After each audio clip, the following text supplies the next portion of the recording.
E aí, meus chuchus, tudo bem com vocês? E bem-vindos a mais uma aula de português.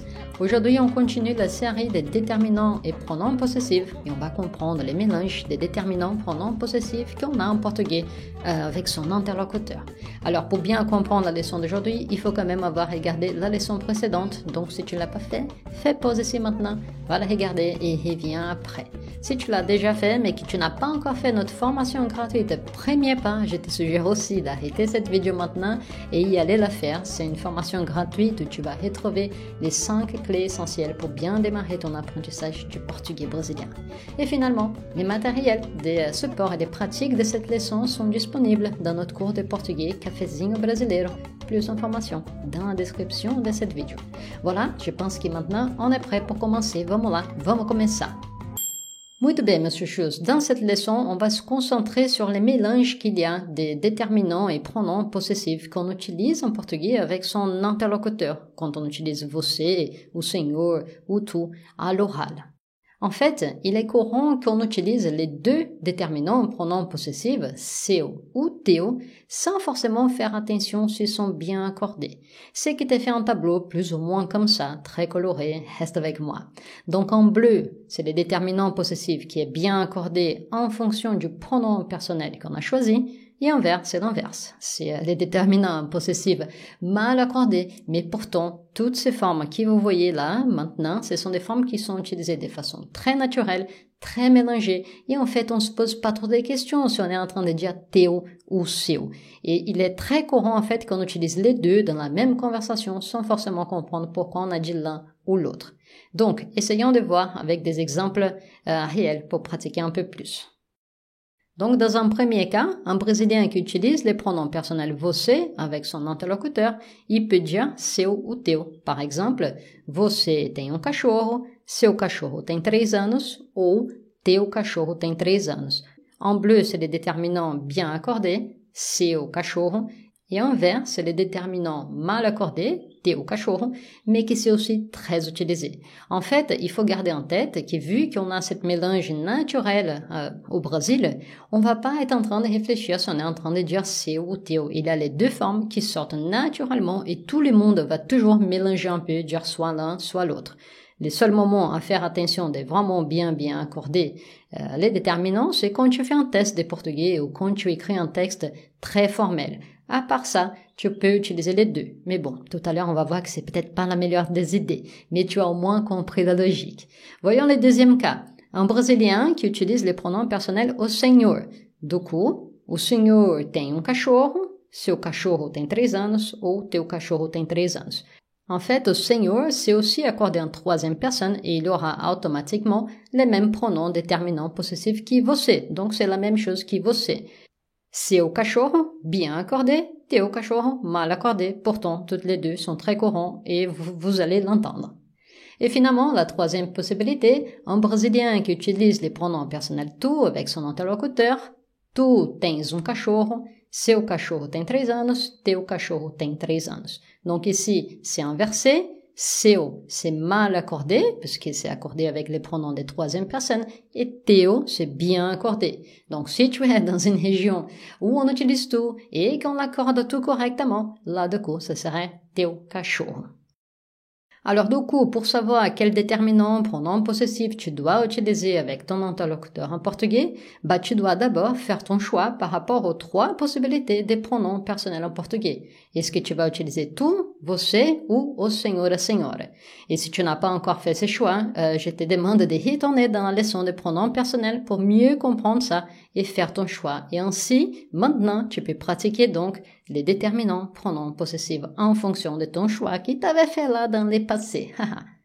Du coup, pour finir cette leçon, je viens avec une suggestion de pratique. Vu que les pronoms você est plutôt universel, c'est-à-dire les pronoms personnels les plus utilisés par les Brésiliens, avec l'interlocuteur bien sûr, c'est les pronoms que tu verras dans les journaux, dans la télé, dans les échanges entre la plupart des Brésiliens. Alors le plus simple et intelligent, c'est d'apprendre et pratiquer seulement les pronoms personnels você et les déterminants pronoms possessifs seu. Et puis plus tard, quand tu sauras dans quel moment utiliser les pronoms personnels au senhor, bah là tu sauras déjà utiliser les bons déterminants et pronoms possessifs qui va avec, seu, qui est les mêmes qu'avec você. Et finalement, si et seulement tu sais que tu vas dans une région où on utilise les pronoms personnels tu et qu'on fait les accords correctement, là oui, tu pourras et tu devrais peut-être apprendre et pratiquer les pronoms personnels tu et les déterminants et pronoms possessifs teu. Donc j'ai dit tout ça car c'est important de comprendre cette logique et de ne pas essayer d'apprendre tous ces déterminants pronoms possessifs, car on verra dans la prochaine leçon que les déterminants pronoms possessifs seu a aussi d'autres traductions et on pourra vite se sentir perdu au milieu d'autant de possibilités. Donc pour pratiquer un peu plus et comprendre déjà ces mélanges, voyons des exemples. Comme d'habitude, je vais dire une phrase en français, tu vas mettre pause dans la vidéo, tu vas essayer de traduire, et puis tu vas mettre play pour voir la réponse, et ensuite pratiquer en répétant après moi.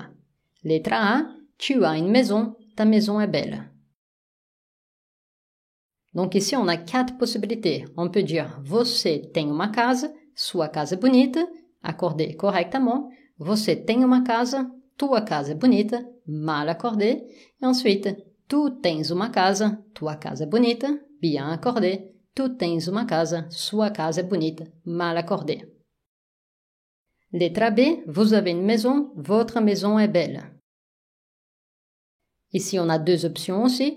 Você tem uma casa, sua casa é bonita, bien accordé. Você tem uma casa, tua casa é bonita, mal accordé. O senhor tem uma casa, sua casa é bonita, bien accordé. O senhor tem uma casa, tua casa é bonita, mal accordé. Bon, je vais arrêter de dire ça, vous avez compris la logique. Bleu, c'est bien accordé, et vert, c'est mal accordé, mais les deux sont possibles et courants à l'oral. Letra C. Tu vas voyager demain, ta valise est prête. Então, aqui de novo, a gente tem 2 opções, você ou tu. Vamos lá. Você vai viajar amanhã? Sua mala tá pronta? Você vai viajar amanhã? Tua mala tá pronta? Ou, tu vais viajar amanhã? Tua mala tá pronta? Tu vais viajar amanhã? Sua mala tá pronta. Letra D, je pense que vous avez compris la logique. Alors, vous allez voyager demain, votre valise est prête. Singulier, bien sûr, on a 2 options. Você vai viajar amanhã, sua mala está pronta. Você vai viajar amanhã, tua mala está pronta. Ou, o senhor vai viajar amanhã, sua mala está pronta. O senhor vai viajar amanhã, tua mala está pronta. Voilà, mes chouchous, j'espère qu'avec ces exemples, je vous ai montré combien c'est important de faire son choix pour ne pas rester au milieu de tant d'options. Et en plus, dans la prochaine leçon, on va voir que seu a encore d'autres traductions et que ça va devenir un tout petit peu plus compliqué, un tout petit peu plus mélangé. Donc, comprendre ça, faire les choix maintenant, ça va nous aider tout à l'heure. Alors, je vous laisse vous entraîner un peu plus et on se voit dans la prochaine leçon. Um abraço para vocês et ciao, ciao! Plus de leçons comme celle-ci et les matériels de support sont disponibles dans Cafezinho Brasileiro.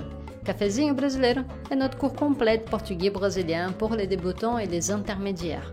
Tu y retrouveras plus de 50 leçons progressives pour les débutants avec les matériels de support et d'entraînement et pour les intermédiaires des leçons de portugais en portugais pour continuer à apprendre et à développer ton portugais brésilien.